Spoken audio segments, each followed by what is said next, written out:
Il Papa non è ancora venuto nel Veneto, deve fare una visita nel Veneto. Non è ufficiale, ma potrebbe diventarlo presto. Francesco in Veneto. L'auspicio, che diventa quasi promessa, viene da chi con Papa Bergoglio è a stretto contatto ogni giorno, il segretario di Stato Vaticano, Cardinal Pietro Parolin. Veneto di Vicenza è perciò tanto più desideroso di vedere il pontefice nella sua terra.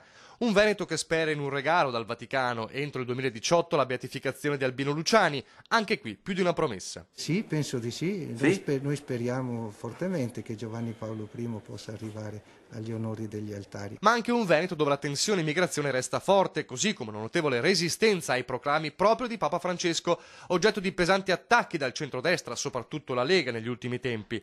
Ma la linea del pontefice non cambia. Questa povertà deve essere un richiamo forte alla solidarietà, almeno per noi cristiani questo è fondamentale. Questi fenomeni vanno affrontati insieme. Più ci isoliamo, ecco, e più ognuno cerca di difendere il suo proprio particolare, ecco, e questa, più difficile diventa anche, diciamo, affrontarli nel modo giusto e risolverli nel modo giusto. Accogliere tutti per accogliere meglio, e dalla Marca, dove i rapporti tra politici della Lega e Chiesa sulla questione profughi sono particolarmente tesi e dove il diktat del segretario del Carroccio è quello di opporsi all'accoglienza, a maggior ragione se si tratta di migranti economici, arriva la risposta di Gian Antonio Darè. Bisogna far capire alla Chiesa che l'Italia non può accogliere il mondo, ma soprattutto non può accogliere tutte queste persone che nulla hanno a che vedere con il nostro territorio, nulla hanno a che spartire con la nostra religione.